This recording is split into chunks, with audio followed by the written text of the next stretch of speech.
Hello students, today we are starting with a new chapter, Force and Law of Motion of class 9 Physics.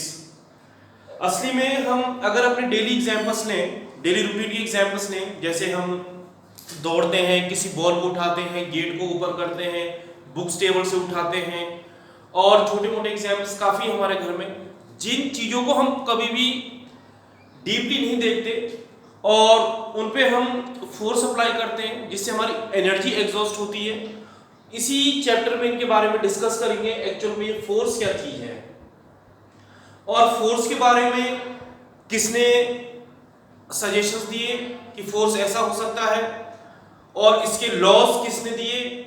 उसके बाद में इसके derivations, mathematical derivation of second law, law of conservation, inertia क्या है, law of conservation का derivations, ये सारी चीजें इस चैप्टर में डिस्कस करेंगे और डिस्कस करने के साथ साथ हम इसमें जो इन टॉपिक्स में न्यूमेरिकल्स आएंगे न्यूमेरिकल्स को भी लेके चलेंगे। अभी जैसे आपने डिस्कस किया था, टेबल पे मैंने बुक्स रख दी हैं और उन बुक्स को मैं उठा लेता हूँ। टेबल पे बुक्स रखी हैं, बुक्स किस पोजीशन पे, रेस्ट पोजीशन पे, और मैंने बुक्स उठा ली और किस में आ गई आपकी मोशन में। इसी चीज को हम फोर्स कहते हैं। गेट बंद है, गेट को मैंने खोल दिया अपनी साइड पुल करके या उसे बंद कर दिया पुश करके, यही आपका फोर्स है। बॉल ली, बॉल को मैंने जोर से फेंका, यही आपका फोर्स है। रबर बैंड लिया, रबर बैंड को मैंने स्ट्रेच कर दिया, इतनी चीजों को फोर्स कहते हैं। तो फोर्स की क्या है सिंपल डेफिनेशन, इस चीज को हम 7th 8th क्लास से, छोटी क्लासों से पढ़ते आ रहे हैं कि फोर्स क्या चीज होती है। लेकिन एक्चुअल में फोर्स की मीनिंग अब हम पढ़ेंगे। What is the meaning of a force? Force is an external effort in the form of pushing, pulling, stretching, compressing, etc., which may move a body at rest or stop moving a body or change the speed of a body or change the direction of a moving body or change its size or shape. अभी हमने जैसे discuss किया कि force, कोई भी object आपका rest में है, अगर हम उस ऑब्जेक्ट को रेस्ट से फोर्स लगा देते हैं, रेस्ट पोजीशन में फोर्स लगा देते हैं, तो उस ऑब्जेक्ट में आपका मोशन स्टार्ट हो जाता है। जैसे अभी मैंने एग्जांपल, सबसे अच्छा एग्जांपल आपको बुक्स का दिया था कि टेबल पे हमने 4-5 बुक्स रख दी हैं और बुक्स को हमने उठा लिया, तो बुक्स पहले किस पोजीशन में थी, रेस्ट में थी, उसको उठा लिया, किस में, मोशन में। हमारे पास फुटबॉल है, फुटबॉल में हमने किक मार दी, फुटबॉल पहले किस में थी, रेस्ट में, किक मार दी तो फुटबॉल किस में आ गई आपकी, मोशन में आ गई। इसी हिसाब से हमारे डेली रूटीन के बहुत सारे एग्जाम्पल है। फोर्स से हम किसी चीज की शेप और साइज को भी चेंज कर सकते हैं। शेप और साइज का मतलब, जैसे आपकी स्प्रिंग है, स्प्रिंग का इतना बड़ा साइज है, उसको मैंने स्ट्रेच कर दिया तो साइज कैसा हुआ स्प्रिंग का, बढ़ गया। आपको शेप कैसे करिए, बैलून लिया आपने, बैलून में हवा भर दी और उस बैलून को प्रेस कर दिया तो उसका शेप कैसे हुआ, बैलून का चेंज हुआ, क्योंकि हमने स्प्रिंग और बैलून पे दोनों पे फोर्स लगा दिया है। इफेक्ट्स ऑफ फोर्स, अब फोर्स के इफेक्ट्स को हम कैसे देखें। द स्टेट और rest of motion of an object, अगर किसी की कोई ऑब्जेक्ट रेस्ट पे है या मोशन में है, उस पे फोर्स लगा देते हैं तो उसकी रेस्ट पोजीशन आपकी चेंज हो जाती है। अगर कोई ऑब्जेक्ट आपका, साइज ऑफ ऑब्जेक्ट चेंज हो जाता है फोर्स लगाने से, शेप ऑफ ऑब्जेक्ट चेंज हो जाता है फोर्स लगाने से, ऑब्जेक्ट की स्पीड चेंज हो जाती है फोर्स लगाने से, और इवन हम किसी ऑब्जेक्ट के डायरेक्शन को भी चेंज कर सकते हैं फोर्स लगाने से। सपोज कोई ऑब्जेक्ट स्ट्रेट में जा रहा है, फोर्स लगा दिया, वो राइट में टर्न हो गया, लेफ्ट में टर्न हो गया, या अप टर्न कर दिया उसको, या साउथ ईस्ट नॉर्थ वेस्ट में उसको टर्न कर दिया, तो उससे हम इसको डायरेक्शन भी चेंज कर सकते हैं। फोर्सेस आपके 2 टाइप्स के होते हैं, एक आपका बैलेंस फोर्स होता है, दूसरा आपका अनबैलेंस फोर्स होता है। सबसे पहले हम बैलेंस फोर्स के बारे में डिस्कस करेंगे। बैलेंस फोर्स क्या होता है? बैलेंस फोर्स वो फोर्स है कि जिसमें, सबसे मैं छोटा सा एग्जांपल लेके समझा रहा हूं कि जैसे ये आपकी 2 टीम है, एक टीम ए होगी, दूसरी टीम ए, और एक टग ऑफ वॉर, रस्सी को खींच रहे हैं हम, यहां से रस्सी की मीन पोजीशन ये है। यहां पर आपकी टीम के प्लेयर्स हैं इसको स्ट्रेच करने के लिए, और यहां पर भी अब टीम के प्लेयर हैं इसको स्ट्रेच करने के लिए। दोनों फोर्स, ये टीम इसको रोप को अपनी साइड में पुल कर रही है और ये अपनी साइड में पुल कर रही है। अगर ये दोनों इक्वल अमाउंट में फोर्स लगाती हैं तो इस जो रोप है इसमें किसी भी साइड में मूवमेंट नहीं होगा।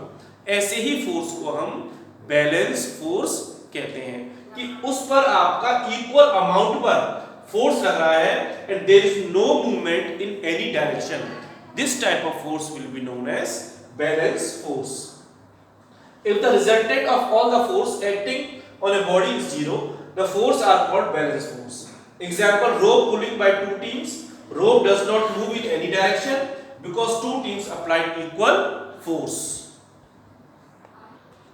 Now we are taking the second example of balance force. हमने एक मेटल का ब्लॉक लिया और इस ब्लॉक में एक साइड हमने F1 फोर्स लगा रहे हैं, F1 जो फोर्स लगा रहे हैं 50 यूनिट्स का लगा रहे हैं, इसको 50 यूनिट से खींच रहे हैं और एक इस साइड में ये आपकी लेफ्ट हैंड साइड होगी, ये राइट हैंड साइड होगी, इसमें भी हम 50 यूनिट से खींच रहे हैं। अब इसमें दोनों पे रिजल्टेंट फोर्स कितना एक्ट कर रहा है, रिजल्टेंट फोर्स का मतलब कि इन दोनों पे कितना फोर्स लग रहा है, कहीं पर ज्यादा लग रहा है, कहीं पे कम है, इक्वल लग रहा है, जीरो लग रहा है। तो रिजल्टेंट फोर्स कैसे निकालेंगे, दोनों फोर्स को प्लस कर देंगे, F = F1 + F2। तो ये लेफ्ट हैंड साइड का, राइट हैंड साइड का, अब इसको ध्यान दो, यहाँ पे जो हमारा राइट हैंड साइड का ये एक्स एक्सिस है, ये आपकी कैसी होगी, प्लस कोऑर्डिनेट, और ये जो आपकी एक्स डैश है ये कैसा आएगा, माइनस। तो इस साइड में जो फोर्स लग रहा है वो आपका नेगेटिव आएगा, इसलिए मैंने आपका यहाँ पे -50 लिख दिया। तो 50 - 50 ये कितना है, 0 यूनिट। तो इसका मतलब रिजल्टेंट फोर्स कितना हो गया, रिजल्टेंट फोर्स इज 0। तो ये आपका बैलेंस फोर्स है, ये ब्लॉक ना तो इस साइड में जाएगा ना ही ये इस साइड में जाएगा। तो इस कंडीशन में, ऐसी कंडीशन में हम रिजल्टेंट फोर्स को 0 कह सकते हैं। नेक्स्ट है अनबैलेंस फोर्स। अनबैलेंस फोर्स का मतलब ये है कि सपोज कोई दो फ्रेंड्स हैं, आपस में झगड़ा करते हैं और दोनों में से एक गिर जाता है और एक उसको धक्का देके गिरा देता है। मतलब कि एक फ्रेंड गिर जाता है और जो दूसरा वाला है, जो गिरा हुआ फ्रेंड है, उसमें स्पीड से धक्का देता है और वो नीचे गिर जाता है। अब जिसने धक्का दिया उसमें फोर्स कैसा था, ज्यादा, और जो नीचे गिरा उसमें फोर्स कैसा है, कम। तो ये कैसा एग्जांपल है, कॉमन एग्जांपल हो गया एक आपके unbalance force. If the net force, resultant force, total force of a number of forces acting on a body is not zero, then the force are called unbalanced force. तो ऐसे force को हम क्या कहते हैं, अनबैलेंस फोर्स कहते हैं। और भी है अनबैलेंस के बहुत सारे एग्जांपल्स, अगर आप ध्यान से देखो तो आपकी डेली लाइफ में, डेली एक्सपीरियंस में बहुत सारे एग्जांपल मिल जाते हैं बैलेंस और अनबैलेंस फोर्स के। हम साइकिलिंग चलाते हैं, साइकिलिंग को अगर एक ही स्पीड से चलाते रहें तो वो आपका क्या होगा, बैलेंस में आ जाएगा। साइकिलिंग चला रहे हैं, पेडलिंग वाला बंद कर दे, साइकिल धीरे धीरे शुरू हो जाती है, वो आपका अनबैलेंस हो गया। जैसे टग ऑफ वॉर का ले लो, टग ऑफ वॉर का हमने पहले डिस्कस किया था, दो टीम है, इक्वल फोर्स लगा रही, ना तो वो रोप आपकी लेफ्ट में जा रही ना ही राइट में जा रही, वो आपका बैलेंस फोर्स है। अगर एक टीम ज्यादा फोर्स लगा देती है लेफ्ट साइड में या राइट साइड में, तो एक उस साइड में आ जाएगी टीम, एक इस साइड में चली जाएगी टीम। कहने का मतलब है, अगर टग ऑफ वॉर रोप हम खींच रहे हैं, उसको रोप में एक टीम ज्यादा फोर्स लगा देती है तो रोप उसी की साइड में आ जाता है, इस टाइप का आपका अनबैलेंस फोर्स हो जाता है। तो इसके अंदर हमने पहले बाइसेक्टिंग सेकंड हम इस ब्लॉक के हिसाब से समझ रहे हैं। इसमें F2 यूनिट इस साइड में जो फोर्स लगा रहे हैं इस ब्लॉक पर, ये हम 30 यूनिट्स का लगा रहे हैं, और जो इस साइड में फोर्स लगा रहे हैं इस ब्लॉक पर, ये आपका हम 50 यूनिट्स का लगा रहे हैं। नेचुरली 50 यूनिट्स का फोर्स तो कैसा है, इस साइड में ज्यादा लग रहा है, और जो 30 यूनिट्स का फोर्स था वो कैसा लग रहा था, आपका कम लग रहा था। तो ये 30 यूनिट्स का जो फोर्स है, ये वाला जो फोर्स लग रहा है इस पर, ये फोर्स आपका जो 30 यूनिट्स का फोर्स था, ये फोर्स कैसा था, आपका ज्यादा था। अगर इनका हम रिजल्टेंट निकालें तो किस पर कितना ज्यादा फोर्स है, तो ये फोर्स आपका कैसे रिजल्टेंट निकालेंगे, सेम F1 50 यूनिट्स, F2 आपका 30 यूनिट्स, तो F = F1 F2, इनको प्लस कर दिया। तो आपको इस साइड से हम ज्यादा फोर्स लगा रहे हैं, इस ब्लॉक पर इस साइड से ज्यादा फोर्स लगा रहे हैं, तो ये ब्लॉक इस साइड में मूव नहीं करेगा। तो यहाँ पे फोर्स कैसा लग रहा है, 30 यूनिट का, और यहाँ पे फोर्स कैसा लग रहा है, 50 यूनिट्स का। तो block will be move towards the right side. Now we are taking the Galileo's experiment. Galileo scientist थे जिसने मोशन के बारे में कुछ एक्सपेरिमेंट्स किए थे। एक एक्सपेरिमेंट्स आपके कोर्स में दे रखा है, और ये एक्सपेरिमेंट्स जो गैलीलियो का था, ये बहुत ही इंपॉर्टेंट एक्सपेरिमेंट हुआ जिसने मोशन के बारे में कुछ हमें, और आगे चलकर बहुत से साइंटिस्टों ने इसके ऊपर स्टडी करी। लेकिन मेन स्टडी इसने न्यूटन साइंटिस्ट ने की थी, और इससे काफी रिजल्ट्स निकले, और मोशंस के हमें फिर न्यूटन जी ने लॉ दिए। तो सबसे पहले हम गैलीलियो का एक एक्सपेरिमेंट लेते हैं। इसने एक्सपेरिमेंट में क्या किया था, एक गैलीलियो ने एक फ्रिक्शनलेस प्लेन ले लिया था, इंक्लाइन प्लेन, और जो इंक्लाइन प्लेन था इसका डिस्टेंस था s और हाइट h थी।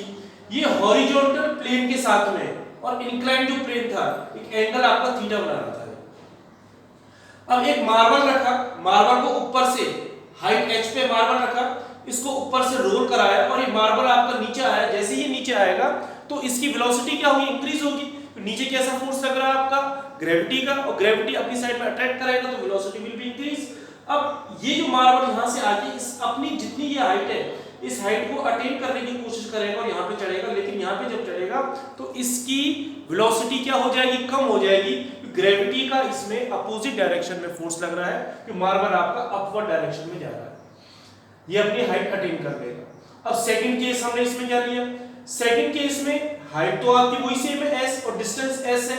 अब जो ये एंगल हमने पहले लिया था θ1, इस एंगल को हमने और कम कर दिया और इस एंगल को हमने θ2 ले लिया। अब मार्बल को फिर से हमने रोल किया, सेम वही कंडीशन, मार्बल जाएगा यहां तक और अपनी हाइट को फिर से अटेन करने की कोशिश करेगा ये।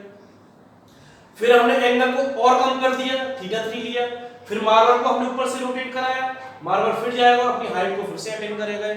इसी हिसाब से θ1 θ2 θ3 θ4 5 6 हम लेते रहेंगे और लास्ट में एक ऐसी कंडीशन आएगी जब ये प्लेन जो ये आपका इस साइड में इंक्लाइन प्लेन रख रहे हैं हम, ये आपके हॉरिजॉन्टल सरफेस के इक्वल हो जाएगा। अब इसके ऊपर जब मार्बल को हम रोल कराएंगे तो marble will be continue move, ये कंटिन्यू मूव करना स्टार्ट कर देगा। लेकिन हमने स्टार्टिंग में क्या था, फ्रिक्शन लेस प्लेन लिया था, लेकिन एक्चुअल अगर हम प्रैक्टिस करें, इसको प्रैक्टिकल वे में करें तो फ्रिक्शन लेस प्लेन बनाना बहुत इम्पॉसिबल होता है। तो मार्बल बहुत दूर तक रोटेट करेगा जब तक इस पे कोई एक्सटर्नल फोर्स नहीं लगेगा। एक्सटर्नल फोर्स कोई भी लग सकता है और इसके मोशन को वो कम या ज्यादा कर सकता है, कम कर सकता है इसके मोशन को। तो ये कंडीशंस हमने लिखी हैं इसमें। अब गैलीलियो ने इस रिजल्ट से, इस एक्सपेरिमेंट से क्या रिजल्ट निकाले थे, ये कंक्लूड किया था गैलीलियो ने, object move with a constant speed along a straight line when no force act on them, कि ऑब्जेक्ट ये कंटिन्यू मूव करता रहेगा जब तक इस पे कोई भी एक्सटर्नल फोर्स नहीं लगेगा। ये गैलीलियो का एक्सपेरिमेंट था। इस गैलीलियो के एक्सपेरिमेंट को आइजैक न्यूटन ने पढ़ा, कुछ रिजल्ट्स निकाले और इसको मॉडिफाई कर दिया। इस एक्सपेरिमेंट्स को क्या कर दिया, उसने मॉडिफाई किया और मॉडिफाई करके उसने 3 लॉ दिए जिसको हम Newton's first law, second law, third law कहते हैं। Hello students, now we are taking the Newton's law of motion. Newton's law of motion करने से पहले थोड़ा मैं आपको समराइज कराता हूं कि पहले टॉपिक्स में हमने डिस्कस किया था मोशंस के बारे में, और सबसे पहले जो कंट्रीब्यूशन मोशन का दिया था, बहुत फिलोसोफर ने इसके बारे में कहा था मोशन ऐसा होता है, और ये बहुत ही कॉम्प्लिकेटेड एक मैटर बना हुआ था। लेकिन थोड़ा सा इसको और सिंप्लीफाई मोशन के बारे में अपने जो व्यूज दिए वो एरिस्टॉटल ने दिए, और एरिस्टॉटल के व्यूज थे वो ज्यादातर पॉजिटिव वे में नहीं रहे। उसके बाद कुछ व्यूज अच्छे तरीके से जो मोशंस के बारे में दिए वो गैलीलियो ने दिए, और गैलीलियो के सारे आइडियाज को, पोस्टुलेट्स को, व्यूज को आइजैक न्यूटन ने डिस्कस किया, पढ़ा और इनको फिर मॉडिफाई कर दिया, इनको रिफाइन किया अपने हिसाब से, और उन्होंने 3 लॉज दे दिए जिसको हम कहते हैं Newton first law, second law and third law. अब हम डिस्कस करते हैं न्यूटन के लॉ क्या थे और इन लॉ से हम मोशंस में कैसे कंट्रीब्यूशन कर सकते हैं। न्यूटन का फर्स्ट लॉ, अगर बॉडी कोई आपकी एक रेस्ट में है या फिर वो यूनिफॉर्म मोशन में है, स्ट्रेट लाइन में, वो कंटिन्यू रेस्ट और यूनिफॉर्म मोशन में रहेगी जब तक उस पर कोई भी एक्सटर्नल फोर्स एक्ट नहीं करेगा। इसी को न्यूटन का हम फर्स्ट लॉ कहते हैं। जैसे a body continues to be in a state of rest or in a state of uniform motion along a straight line unless some external unbalanced force applied on the body to change that state। इसको हम एक बहुत अच्छी तरह से समझने के लिए एक एग्जांपल लेते हैं। एग्जांपल से सारी हमारी न्यूटन का जो फर्स्ट लॉ है बहुत अच्छी तरह से क्लियर हो जाएगा। एग्जांपल हमारा इस टाइप से है, मैंने पहले स्टार्टिंग जब चैप्टर किया था वो एग्जांपल लिया था, उसी एग्जांपल को मैं दोबारा से रिपीट कर रहा हूँ। टेबल पे कुछ बुक्स रखी हैं और बुक्स हमारी किस में है, वो रेस्ट पोजीशन में है। मैंने उन बुक्स को उठा लिया तो रेस्ट पोजीशन उनकी डिस्टर्ब हो गई, वो किस में आ चुकी है, मोशन में आ गई है। प्लेयर फुटबॉल खेल रहे हैं ग्राउंड के अंदर और एक प्लेयर फुटबॉल में किक मारता है जोर से और फुटबॉल अपनी यूनिफॉर्म मोशन में कंटिन्यू चलती है, स्ट्रेट लाइन में यूनिफॉर्म मोशन में कंटिन्यू जाती है और गोल के अंदर चली जाती है और गोल में जाके वो स्टॉप हो जाती है। जो स्टॉप हुई है वो आपका एक एक्सटर्नल फोर्स था जिसके कारण वो बॉल आपकी स्टॉप होगी। तो इन दो सिचुएशन से, एक बुक्स वाली जो बुक्स हमारी रेस्ट में थी, हमने फोर्स लगा दिया उसकी रेस्ट की पोजीशन चेंज हो गई। सेकंड सिचुएशन, बॉल आपकी मोशन में थी, गोल के अंदर चली गई और गोल में जाके स्टॉप हो गई, तो वो आपकी सेकंड पोजीशन। इन दो पोजीशन से हम फर्स्ट लॉ को बहुत अच्छी तरह से समझ सकते हैं। जो न्यूटन का फर्स्ट लॉ था, इसी को हम लॉ ऑफ इनर्शिया भी कहते हैं। लॉ ऑफ इनर्शिया और न्यूटन का फर्स्ट लॉ आपकी एक ही चीज है। इनर्शिया थोड़ा किसी ऑब्जेक्ट की स्टेबिलिटी के बारे में शो करता है, समझाता है। Inertia of a body is the inability of a body to change by itself its state of rest और state of uniform motion along a straight line. इसी को हम न्यूटन्स फर्स्ट लॉ कहते हैं, न्यूटन्स लॉ ऑफ इनर्शिया भी कहते हैं। Inertia को न्यूटन्स लॉ ऑफ इनर्शिया भी कहा जाता है। इनर्शिया एक्चुअल में ये आपकी एक मेजर होती है, किसकी, मास की मेजरमेंट होती है। अगर कोई ऑब्जेक्ट जितना ज्यादा हैवी है, उसमें उतना ही ज्यादा हमें फोर्स लगाना पड़ेगा, और जितना ज्यादा फोर्स लगाएंगे इसका मतलब उस ऑब्जेक्ट के अंदर उतनी ही ज्यादा इनर्शिया है। इसका मतलब इनर्शिया और मास आपस में एक दूसरे को ये कोरिलेट करते हैं। तो mass is the measure of inertia. Inertia हमारी 3 टाइप्स की होती है, inertia of motion, inertia of rest and inertia of direction. अब इन तीनों को हम एक एक करके डिटेल में डेली लाइफ के एग्जांपल से डिस्कस करेंगे। Inertia of rest. Inertia of rest क्या है? It is an inability of a body to change by itself in a state of rest. किसी बॉडी अपने आप अपनी स्टेट को चेंज नहीं कर सकती, उसी को हम इनर्शिया ऑफ रेस्ट कहते हैं। इसका एक एग्जांपल हम लेते हैं और एग्जांपल डेली लाइफ से लेते हैं, जिससे हमारे बहुत अच्छी तरह से कांसेप्ट्स क्लियर हो जाएगा। हम एक बस में बैठे हुए हैं और बस आपकी रेस्ट पोजीशन में है, तो बॉडी भी हमारी बस के साथ में रेस्ट पोजीशन में है। जैसे ही बस में मोशन स्टार्ट होगा, बस आपकी चलना स्टार्ट करेगी, तो जो बॉडी है, हमारे बॉडी का जो अपर पार्ट और लोअर पार्ट मींस फीट, और अपर पार्ट से फीट से ऊपर का पार्ट, फुट से ऊपर का पार्ट, तो फुट जो है हमारे बॉडी के, वो बस के कांटेक्ट में आ जाते हैं। बस जैसे मूव करना स्टार्ट करेगी तो फुट भी बस के साथ में फॉरवर्ड डायरेक्शन में मूव करेंगे। लेकिन हमारा जो बॉडी का अपर पार्ट था वो कैसा था, रेस्ट में था, तो हमें पीछे हल्के से झटका लगेगा। इसीलिए जब बस आपकी स्टार्ट होती है और मूव करती है फॉरवर्ड डायरेक्शन में, तो हमारी बॉडी को बैकवर्ड डायरेक्शन में एक सडन जर्क लगता है। This is a important concept of this chapter. Next, inertia of motion. Inertia of motion क्या है? It is an inability of a body to change by itself its state of motion. मतलब कि same, इसमें भी inability शब्द आ रहा है, इसमें भी इनएबिलिटी शब्द आ रहा है, और रेस्ट में भी वही शब्द आएगा। तो अपने हिसाब से मोशन की पोजीशन को चेंज नहीं करेंगे। इसमें एग्जांपल लेते हैं जिससे हमारा ये अच्छी तरह से और क्लियर हो जाए। अ बस और अ ट्रेन स्टॉप सडनली। अब जैसे पैसेंजर बस के अंदर बैठा था या ट्रेन में बैठा था, वो कंटिन्यूअसली मोशन में थी, तो हमारी बॉडी भी बस के साथ में किस में है, कांस्टेंट स्पीड में है या कांस्टेंट वेलोसिटी में है। लेकिन जो हमारे फुट है वो बस के साथ कांटेक्ट में है। जैसे ही बस आपकी एकदम से रुकती है, लेकिन बॉडी हमारी किस में थी, आपकी बॉडी किस में थी, आपकी बस के साथ वेलोसिटी में थी, तो वो और जो फुट थे वो हमारे बस के साथ कांटेक्ट में थे। तो जैसे ही बस एकदम से रुकेगी तो हमें आगे की साइड में फॉरवर्ड डायरेक्शन में झटका, एक जर्क लगता है। लेकिन जो हमारे फुट थे वो हमारे किस में चले जाते हैं, बैकवर्ड में, और हमें आगे साइड में झटका लगता है। तो इसीलिए जब बस आपकी स्टॉप होती है तो हमें मोशन, जो झटका है, वो आगे के डायरेक्शन में लगता है। A bus train stops suddenly. A person sitting inside tends to fall forward. This is because lower part of his body comes to rest. Lower part हमारे कम हो गए रेस्ट में, लेकिन upper part हमारा बॉडी का किस में था, वो बस के साथ में वेलोसिटी में था। Tends to continue its motion due to inertia of motion. Now we are taking the third, inertia of direction. It is defined as the inability of a body to change by itself its direction of motion. इसको हम ऐसे समझेंगे कि एक आपका curve road है और curve road पे हम कार ड्राइव कर रहे हैं और उसको राइट हैंड साइड में मोड़ देते हैं। कर्व रोड पे उसका कर्व मोड़ का जो कर्व है वो राइट कर्व में ही है, उसको राइट हैंड साइड पे हम ड्राइव करके मोड़ देते हैं गाड़ी को, कार को।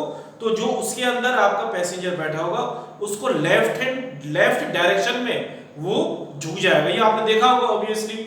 अगर वो कार आपकी लेफ्ट हैंड साइड में मुड़ती है तो जो उसके अंदर पैसेंजर बैठा हुआ है वो राइट हैंड साइड में चले जाता है। इसी को हम इनर्शिया ऑफ डायरेक्शन कहते हैं, और ये इनर्शिया ऑफ डायरेक्शन की वजह से ही होता है।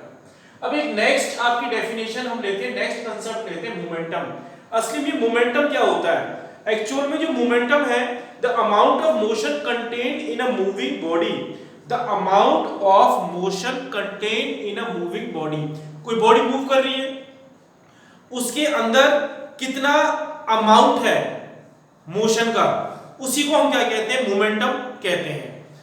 अब मोमेंटम को एक्चुअल में डिफाइन कैसे किया जाता है, मोमेंटम को हम p से इंडिकेट करते हैं। किससे इंडिकेट करते हैं मोमेंटम को, p से। और इसकी डेफिनेशन क्या होती है मोमेंटम की, it is defined as the product of mass and velocity. ये आपका मास और वेलोसिटी का प्रोडक्ट है, इसको हम मोमेंटम कहते हैं। लेकिन इसके अंदर क्या होता है, आपका डायरेक्शन होता है मोमेंटम के अंदर। तो डायरेक्शन होता है, और डायरेक्शन क्यों होता है, क्योंकि इसके अंदर वेलोसिटी आ रही है, तो वेलोसिटी का डायरेक्शन है तो मोमेंटम का भी डायरेक्शन होगा। जब इसके अंदर डायरेक्शन है तो ये आपकी कैसी क्वांटिटी होगी, वेक्टर क्वांटिटी। और इसका डायरेक्शन कैसे होगा, मोमेंटम का डायरेक्शन उसी डायरेक्शन में होता है जिस डायरेक्शन में वेलोसिटी डायरेक्ट करती हो, जिस डायरेक्शन में वेलोसिटी का डायरेक्शन होगा। The direction of momentum is same as the direction of the velocity. अब मोमेंटम की एसआई यूनिट, एसआई यूनिट कैसे निकालेंगे, मास m, फॉर्मूला मोमेंटम का क्या, mv। मास की यूनिट क्या होती है, kg, और वेलोसिटी क्या होती है, मीटर पर सेकंड। तो मोमेंटम की एसआई यूनिट आपकी किलोग्राम मीटर पर सेकंड होगी। क्या हुई इसकी, किलोग्राम मीटर पर सेकंड। अगर हम सीजीएस सिस्टम में बात करें, ये तो एसआई में निकाली है हमने, अगर हम इसको सीजीएस में लें तो सीजीएस में इसकी यूनिट क्या होगी, मास की सीजीएस में यूनिट क्या होती है आपकी, ग्राम, और सीजीएस में वेलोसिटी की यूनिट क्या होती है, सेंटीमीटर पर सेकंड। ये आपकी सीजीएस में यूनिट आ गई, और ये आपकी किसमें थी, एसआई में, जो हमने इसके अंदर लिख दिया। अभी हमने मोमेंटम का फॉर्मूला पढ़ा था, P = mv। अब इधर ध्यान दो, कई बार क्वेश्चन पूछा जाता है कि मोमेंटम आपके किस किस फैक्टर्स पर डिपेंड करता है, on what factors does the momentum depend. तो इसके अंदर हमारी दो क्वांटिटी आ रही है, एक क्वांटिटी तो हमारी ये आ रही मास, और एक क्वांटिटी हमारी दूसरी कौन सी आ रही है, आपकी वेलोसिटी। तो naturally momentum will depend upon mass and velocity.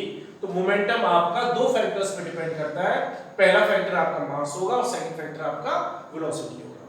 कुछ और क्वेश्चंस ले रहे हैं हम इस फॉर्मूले के ऊपर। What is the momentum of a body, किसी बॉडी का मोमेंटम क्या होगा अगर उसके अंदर कंडीशन दे रखी है, मास इज ट्वाइस। भाई इसके अंदर हमने मोमेंटम, आपका फॉर्मूला क्या होता है, mv होता है। मास को डबल कर दिया तो नेचुरली मोमेंटम भी क्या हो गया आपके इसके अंदर, डबल हो गया, ट्वाइस हो गया। तो मोमेंटम भी क्या हो गया इसके अंदर, ट्वाइस। नेक्स्ट में वेलोसिटी इज ट्वाइस, अगर वेलोसिटी को हम डबल कर देते हैं तो मोमेंटम भी कैसा हो जाएगा इसके अंदर, ट्वाइस हो जाएगा। सीधे सिंपल आंसर है ये। अगर क्वेश्चन नंबर 3 में C part, both mass and velocity twice, इसके अंदर मास भी आपका डबल है और वेलोसिटी भी डबल है, तो मोमेंटम कितना आ जाएगा आपका, 4 टाइम्स। मोमेंटम कितना बन गया आपका, 4 टाइम्स। ये ध्यान रखने की चीज है। अगर यहाँ पे मास ट्वाइस की जगह पे हाफ दे रखा होता तो मोमेंटम भी हाफ हो जाता, क्योंकि डायरेक्टली प्रोपोर्शनल है हमारे। आपका जो मोमेंटम है मास और वेलोसिटी के कैसा है, डायरेक्टली प्रोपोर्शनल। मास बढ़ेगा मोमेंटम बढ़ेगा, वेलोसिटी बढ़ेगी तो आपका मोमेंटम भी इंक्रीज।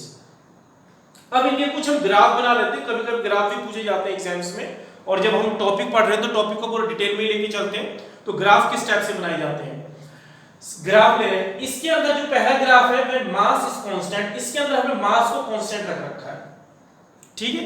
हमें ग्राफ ड्रॉ करना है मोमेंटम और वेलोसिटी के बीच में। तो मोमेंटम हमने y एक्सिस पे ले ली, वेलोसिटी हमने इस पे ले ली, और आपका जो स्लोप है, स्लोप आपका ये मास का बन जाएगा, दिस इज द कांस्टेंट। तो आपका ग्राफ इस टाइप से बन जाएगा। व्हेन मास इज कांस्टेंट, जब मास कांस्टेंट होगा तो ग्राफ आपका ऐसा होगा, और जब वेलोसिटी कांस्टेंट होगी तो ग्राफ आपका कुछ इस टाइप से बनेगा। y एक्सिस में आपका मोमेंटम आ गया और x एक्सिस में क्या आ गया आपका, मास आ गया। तो मोमेंटम का हमने सारा टॉपिक क्लियर कर दिया। इसमें उसे ग्राफ क्या है, एसआई यूनिट क्या है, डेफिनेशंस क्या है, क्या फैक्टर्स होते हैं, मास को डबल करने में मोमेंटम में क्या फर्क होगा, वेलोसिटी को डबल करने में मोमेंटम में क्या इफेक्ट होगा, और मास और वेलोसिटी दोनों को डबल कर दें तो मोमेंटम में क्या इफेक्ट होगा। Now we are taking the next topic, Newton second law of motion. इसको समझने के लिए थोड़ा सा हम चीजों को कंसीडर करते हैं जो हमने पहले पढ़ी है। मोमेंटम क्या होता है, हमें एग्जांपल्स लेते हैं कि हमारी बस है और बस आपकी काफी तेज वेलोसिटी से मूव कर रही है, और उस बस को रुकने के लिए थोड़ा समय लगेगा, थोड़ा टाइम लगेगा उसको अपने स्टॉप होने के लिए। इसी हिसाब से ट्रेन है, ट्रेन काफी वेलोसिटी से मूव कर रही है तो उसको भी रुकने के लिए थोड़ा समय लगेगा अपने स्टॉप पर। तो अभी हमने इससे क्या रिजल्ट निकाला, जो हमने पहले निकाला था कि मोमेंटम आपका दो फैक्टर्स पे डिपेंड करता है, एक मास पे करता है, दूसरा आपका वेलोसिटी पे करता है। जो मोमेंटम होता है मास और वेलोसिटी पे डिपेंड करता है, ये दोनों फैक्टर्स इसके डायरेक्टली प्रोपोर्शनल होते हैं। इसका मतलब मास ज्यादा है तो मोमेंटम ज्यादा होगा और वेलोसिटी ज्यादा है तो आपका मोमेंटम भी ज्यादा होगा। अब ये दो कॉन्सेप्ट्स हमें थोड़ी हेल्प करेंगे न्यूटन सेकंड लॉ में। अभी न्यूटन सेकंड लॉ क्या होता है? Newton second law, according to this law, the force is directly proportional to the rate of change of momentum। मतलब कि जो हमारा फोर्स है वो डायरेक्टली प्रोपोर्शनल होता है rate of change of momentum के। तो इसको फॉर्मुलेट करके लिखे हम, मैथमेटिकल फॉर्म में लिखे तो इसको हम ऐसे भी लिख सकते हैं, F directly proportional dp upon dt, और हमने इसको F directly proportional change dp क्या आपका, d का मतलब होता है स्मॉल चेंज, p का मतलब मोमेंटम और dt का मतलब स्मॉल टाइम पीरियड। तो इसको मैंने ऐसे करके लिख दिया F directly proportional mv minus mu, जहां पर आपका dp चेंज इन मोमेंटम था और dt क्या था, ये आपका टाइम टेकन। अब इस न्यूटन सेकंड लॉ को समझने के लिए हमें थोड़ा सा एक एग्जांपल और लेते हैं जिससे हमारे बहुत अच्छी तरह से क्लियर हो जाएगा। सपोज एक कार है और उस कार की बैटरी डेड हो जाती है और बैटरी डेड होने पर वो कार आगे चल नहीं पाती। उस कार के अंदर 2-3 पैसेंजर बैठे हुए हैं, वो बाहर निकलकर उस कार में धक्का देते हैं, एकदम से सडन धक्का देते हैं फॉर मीन टाइम के लिए, शॉर्ट टाइम के लिए। तो कार थोड़ी सी आगे जाती है लेकिन वो स्टार्ट नहीं होती। अब वो तीनों जो पैसेंजर थे उसे धक्का दे रहे थे, कार को दोबारा से धक्का देते हैं। अब उसमें जो फोर्स लगाते हैं, धक्का देते हैं उस कार में, अब धक्का थोड़ी देर तक के लिए देते हैं, उसमें अब उसकी जो मूवमेंट है कार की, जो वेलोसिटी है वो थोड़ी इंक्रीज हो जाती है और आगे बढ़ती है और कार फिर कुछ टाइम के बाद में कार आपकी स्टार्ट हो जाती है। तो इसमें क्या था कि मोमेंटम को हमने चेंज किया था फोर्स लगाकर। तो फोर्स हमारा कैसा था, directly proportional.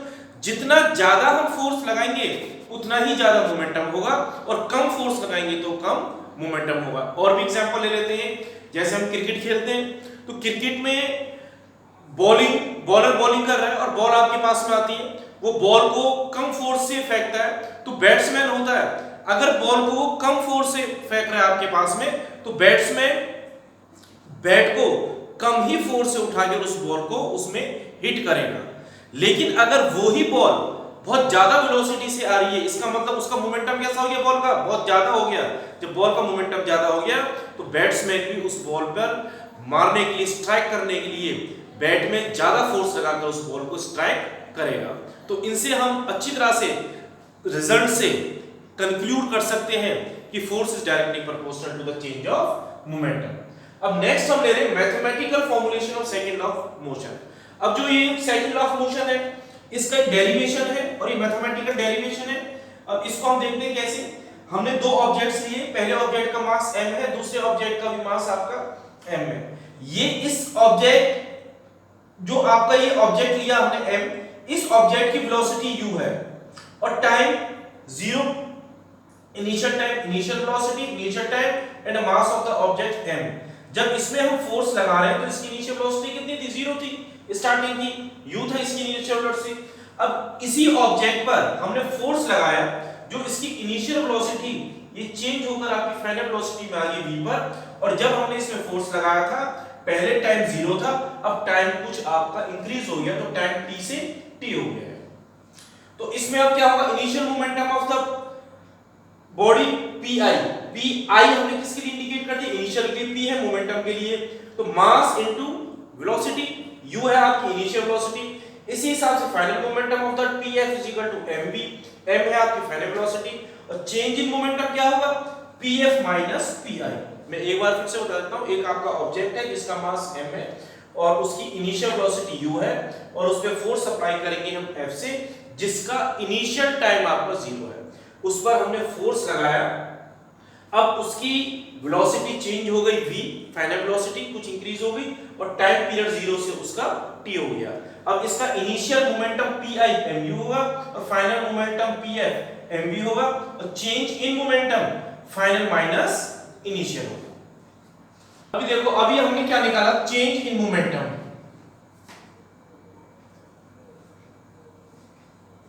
Change in momentum हमारा कितना था, pf माइनस pi। इसकी वैल्यू mv माइनस mu, ये हमने वहां से वैल्यूज पुट कर दी इसके अंदर। अब हमने क्या किया, इसमें से m को कॉमन निकाल दिया। m कॉमन निकालेंगे हमारे पास में क्या आएगा, v माइनस u, हमारे पास में इक्वेशन ये आ गई।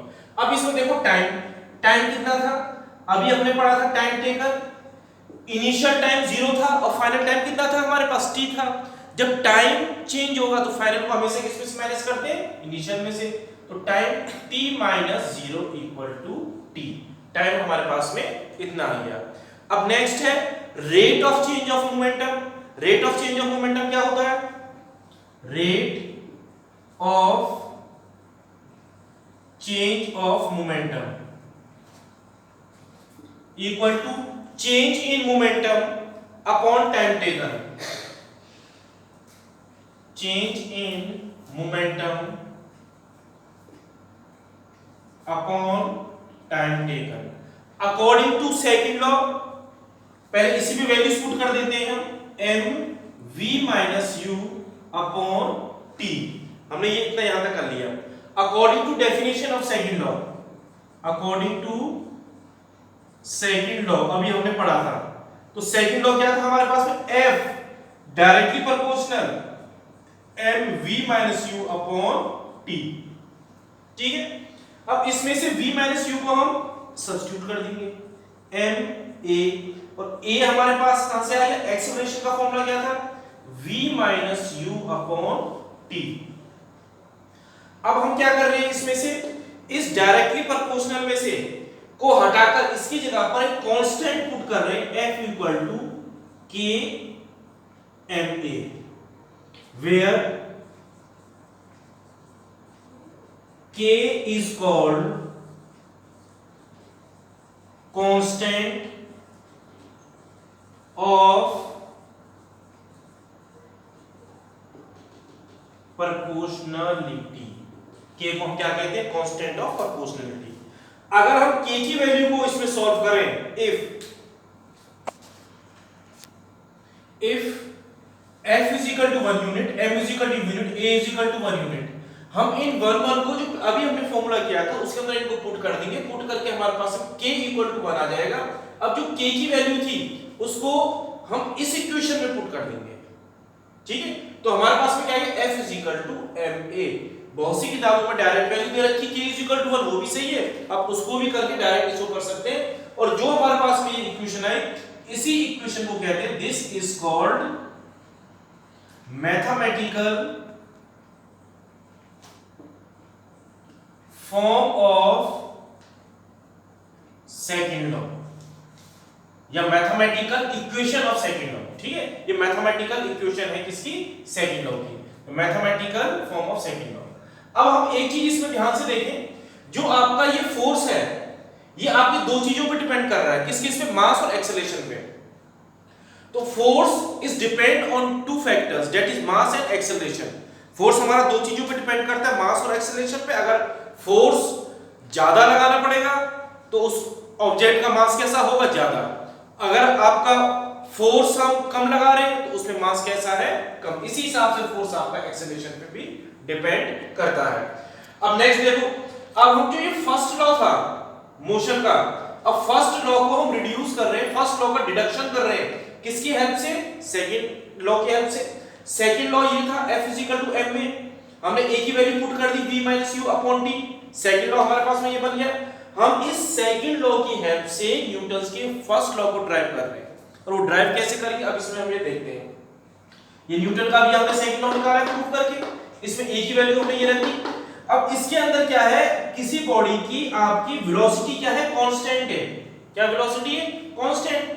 v u इनमें सब्स्टिट्यूट कर दो तो ये चीज 0 हो जाएगी, तो आपका फोर्स क्या आएगा निकल के हमारे पास में, यहां पर फोर्स 0 आ गया। तो यही हमारा न्यूटन का फर्स्ट लॉ था। और क्या था न्यूटन का first law, it means the body will continue in its states of rest if no external force is applied on a body, this is the first law of motion। यही था first law कि कोई body आपकी rest में है या motion में है, वो कंटिन्यू रेस्ट और मोशन में जब तक रहेगी जब तक उस पर कोई भी एक्सटर्नल फोर्स नहीं लगेगा। और यहां पर हमने ये प्रूव कर दिया, F is equal to 0, external force हमने क्या कर दिया, यहां पर 0 कर दिया।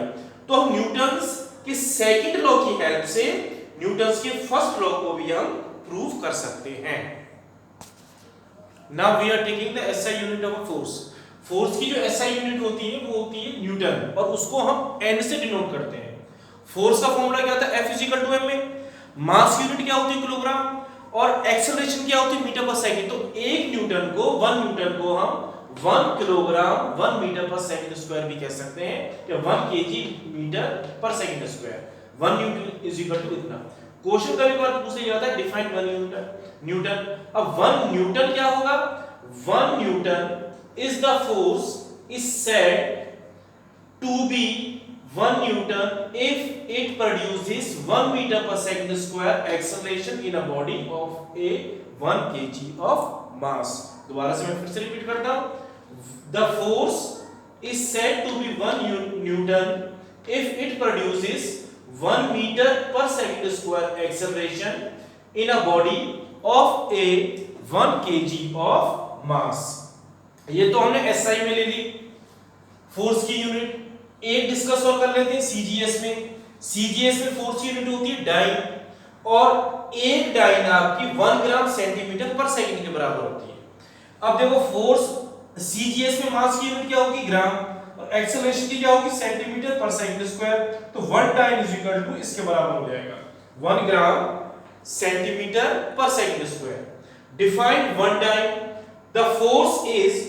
The force is said to be 1 dyne if it produces 1 centimeter second square acceleration of in a body of 1 gram mass। Same definition लिखी है, बस यहाँ पे 1 मीटर पर सेकंड स्क्वायर की जगह पर हमने क्या कर दिया है? ये चेंज कर दिया है। और इसमें जो आपका ये था डाइन, इसकी जगह पर हमने यहाँ पे क्या लिख दिया था? न्यूटन लिख दिया था। और 1 ग्राम मास की जगह पर यहाँ पे हमने कर दिया था 1 केजी, और बाकी सारी स्टेटमेंट आपकी बराबर है। लेकिन हमको बस एक ये ध्यान रखना है, फोर्स की एसआई यूनिट आपकी न्यूटन होती है, क्योंकि हम एसआई यूनिट के अंदर ही न्यूमेरिकल्स करते हैं और एसआई यूनिट को ही हम पढ़ते हैं। तो फोर्स की एसआई यूनिट क्या हुई? न्यूटन। न्यूटन को ही आपको ध्यान रखना है, जिसका सिंबल होता है कैपिटल एन। अब एक छोटी सी हम और ले लेते हैं। आपकी जो डाइन है और न्यूटन है, इनमें आपस में क्या रिलेशन होता है? देखो अभी हमने पढ़ा था 1 न्यूटन कितना? 1 केजी मीटर पर सेकंड स्क्वायर।